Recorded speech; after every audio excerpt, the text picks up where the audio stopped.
بسم اللہ الرحمن الرحیم۔ حضرت حسن رضی اللہ عنہ کو زہر کس نے دیا؟ حضور صلی اللہ علیہ وسلم اپنے نواسے حضرت حسن رضی اللہ عنہ سے بہت زیادہ محبت کرتے تھے، یہاں تک کہ جس دن حضرت حسن رضی اللہ عنہ کی پیدائش ہوئی تو ہمارے حضور صلی اللہ علیہ وسلم بہت خوش ہوئے اور جلدی سے حضرت فاطمہ کے گھر پہنچے اور حضرت حسن کو گود میں لیتے ہوئے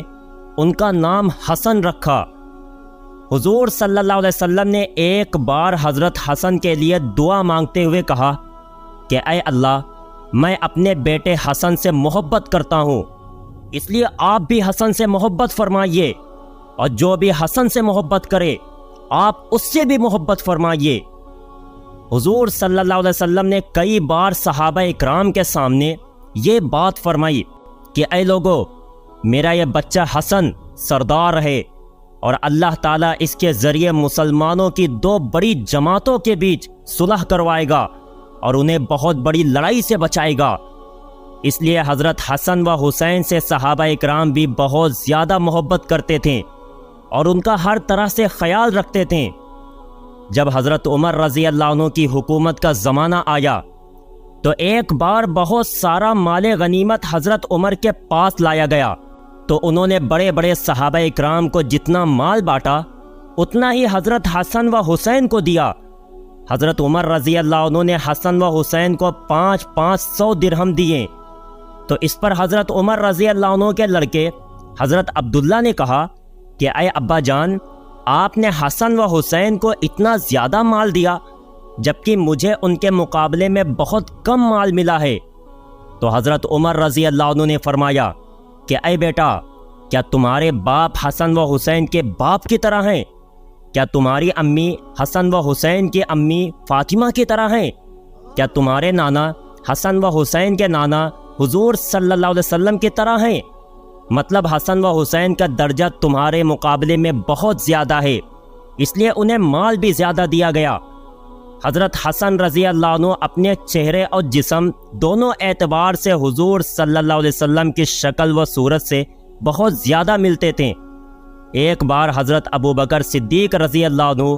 عصر کی نماز پڑھا کر باہر نکلے تو حضرت حسن اس وقت بچوں میں کھیل رہے تھے۔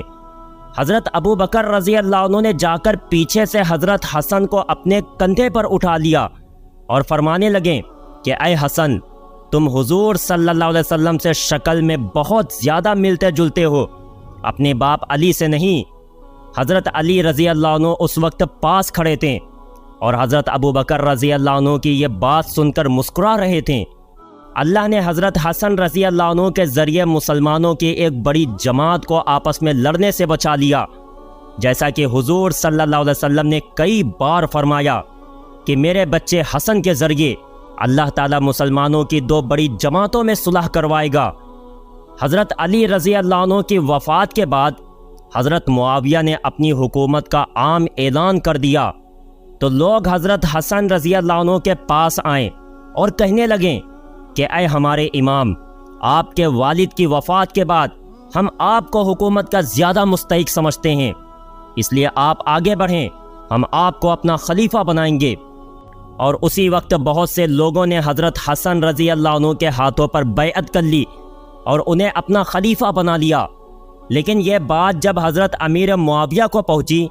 تو ادھر سے ایک لشکر تیار ہو کر جنگ کے لیے میدان میں آ پہنچا۔ اس لشکر کے جواب میں حضرت حسن رضی اللہ عنہ بھی ایک بڑی فوج لے کر جنگ کے میدان میں پہنچے۔ ان دونوں لشکروں میں سارے کے سارے لوگ مسلمان تھے، کوئی غیر مسلم نہیں تھا، بلکہ ان دونوں لشکروں میں تو بہت سے بڑے بڑے صحابہ اکرام بھی شامل تھے، اور قریب تھا کہ حضرت حسن رضی اللہ عنہ کے اشارے پر یہ دونوں لشکر آپس میں لڑ جاتے اور پھر بڑے بڑے صحابہ اکرام کو شہید کر کے ان کا مبارک خون نالیوں میں بہا دیا جاتا۔ لیکن اس وقت اللہ نے حضرت حسن رضی اللہ عنہ کو ایک بہت بڑا فیصلہ لینے کی طاقت عطا فرمائی کہ جس کی وجہ سے مسلمانوں کا خون بہنے سے رک گیا۔ حضرت حسن رضی اللہ عنہ نے جب دونوں لشکروں کو دیکھا تو انہیں خیال آیا کہ میرے اشارے پر ابھی اس جنگ کے میدان میں خون کی ندیاں بہنے لگیں گی اور بڑے بڑے صحابہ اکرام اس جنگ میں مارے جائیں گے، اس لیے حضرت حسن رضی اللہ عنہ نے فیصلہ کیا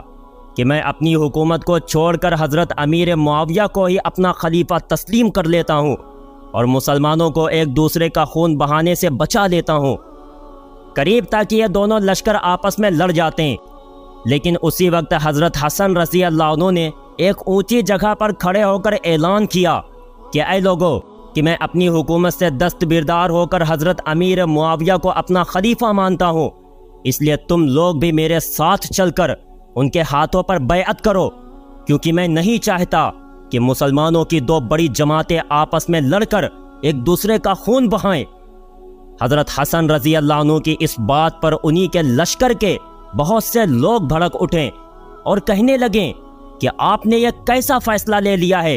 کہ ہم سب امیر معاویہ کو اپنا خلیفہ تسلیم کر لیں؟ یہ غلط ہے، آپ ایسا نہ کریں، بلکہ ہم آپ کو ہی اپنا خلیفہ مانتے ہیں اور آپ کے لیے ہم اپنی جانوں کو داؤں پر لگا دیں گے۔ لیکن حضرت حسن رضی اللہ عنہ اپنے فیصلے پر اٹل رہیں اور شام ہوتے ہوتے حضرت حسن رضی اللہ عنہ نے جا کر حضرت معاویہ کے ہاتھوں پر بیعت کر لی اور انہیں اپنا خلیفہ تسلیم کر لیا۔ حضرت حسن رضی اللہ عنہ کے اس مبارک فیصلے کی وجہ سے مسلمانوں کی دو بڑی جماعتیں آپس میں لڑنے سے بچ گئیں۔ حضرت حسن رضی اللہ عنہ اپنی حکومت سے پیچھے ہٹ گئے تھے اور شاید اب دوبارہ کبھی اپنی حکومت کا اعلان نہ کرتے، لیکن پھر بھی بنو امیہ کے کچھ لوگوں کو اس بات کا ہمیشہ ڈر رہتا تھا کہ کہیں کسی دن حضرت حسن اٹھ کر اپنی حکومت کا اعلان نہ کر دیں تو مسلمانوں کی ایک بڑی تعداد ان کے پیچھے چل پڑے گی اور ہماری حکومت پھر سے خطرے میں آ جائے گی۔ اسی لیے ان لوگوں نے سازش کر کے حضرت حسن رضی اللہ عنہ کو کئی بار زہر دے کر مارنے کی کوشش کی، لیکن ہر بار کسی نہ کسی بہانے سے حضرت حسن رضی اللہ عنہ کو اس زہر سے شفا مل جاتی۔ لیکن آخر میں ان لوگوں نے حضرت حسن رضی اللہ عنہ کو اتنا تیز زہر دیا کہ پھر وہ خود کو سنبھال نہ سکیں۔ وہ زہر اتنا تیز تھا کہ اس کی وجہ سے حضرت حسن رضی اللہ عنہ کی آنتیں کٹنے لگیں اور خون گرنے لگا۔ یہ دیکھ حضرت حسن رضی اللہ عنہ بھی سمجھ گئے کہ اب آخرت کا سفر قریب آ چکا ہے، تو وہ بھی شہید ہونے کے لیے تیار ہو گئے اور زبان پر اللہ کا ذکر جاری ہو گیا۔ جب حضرت حسن رضی اللہ عنہ کے چھوٹے بھائی حضرت حسین کو خبر ہوئی کہ میرے بھائی حسن کو کسی نے زہر دے دیا ہے، تو وہ دوڑتے ہوئے گھر آئیں اور اپنے بھائی حسن کا سر اپنی گود میں رکھ کر پوچھنے لگیں کہ بھائی مجھے بتاؤ کہ کس نے آپ کو زہر دیا ہے؟ تو حضرت حسن رضی اللہ عنہ نے پوچھا کہ تم اس انسان کے ساتھ کیا کرو گے؟ تو حضرت حسین نے جواب دیا کہ میں اسے قتل کروں گا۔ اس پر حضرت حسن نے فرمایا کہ اے حسین، اگر مجھے زہر دینے والا انسان وہی ہے کہ جس کے بارے میں میرا خیال ہے، تو پھر میں اللہ کے پاس جا کر اس انسان سے اپنا بدلہ لے لوں گا،